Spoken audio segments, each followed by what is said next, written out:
Hello mga Inday, kapitbahay ni Inday, maulan na umaga sa ating lahat. Ito na naman ako nagbabalik at papakita ko sa inyo ang aking day as a mother today.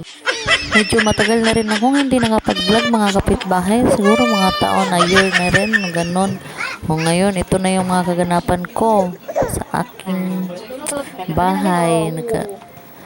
Habang nagluluto at nag-aalaga ng aking mga chikiting. So guys, habang gumagawa tayo, nagluluto, karga-karga ang baby.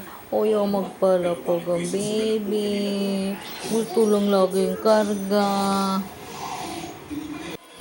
Itong gaganapan natin habang nag-aalaga ng ating mga chikiting. Luluto tayo ng ating tanghalian ng paanang manok sa adobo sa dapat pero walang gata kaya naging adobo sa gatas. Kung ngayon pakuloan muna natin siya para molang lang sa lagyan natin ng luya, pamintang buo at saka laurel. Tapos lagyan na rin natin ng asin ng ating pinakuluan. Tapos ayun, malambot na siya. Ayun, tatanggalin na yan natin sa tubig bago natin siya igisa. Ngayon tatapon na natin yung kasi hindi natin yung gasa yan, doon natin magigisa.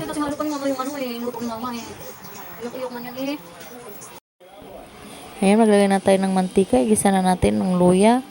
Sumunod natin sibuyas, bawang. Tapos medyo napumula na doon. Nalagay na natin ng ating mga paanang manok. Isabay na rin natin yung paminta at saka yung asin niya.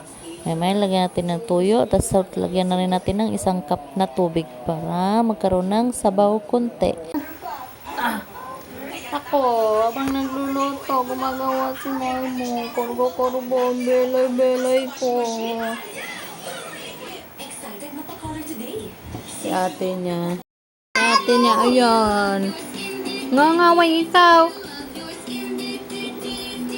Nga. Ba't ka nangangaway? Ha? Karga. Kaya na magluluto, Mama Bet. Ayan, naluluto na siya. Ilagay na natin ang ating magic sarap, ang ating oyster, at saka ang ating gatas na iva. Tapos na yun ito araw-araw. Mga buday. Mga biday. Ito araw-araw. Ginagawa ang mama, karga-karga lagi. Ayan pa yung isa. Iyakin. Naghihintay tayo maluto yung natin. Tapos ayan na guys, malapit na yan siyang maluto. Lalagay na natin ang ating suka. Tapos hintayin na natin siyang lumapot. Pagka lumapot na, ayan siya. Luto na. Ayan yung na guys. Ay, mainit. Luto na.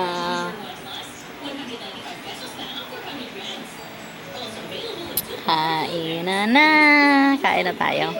Nom tayo.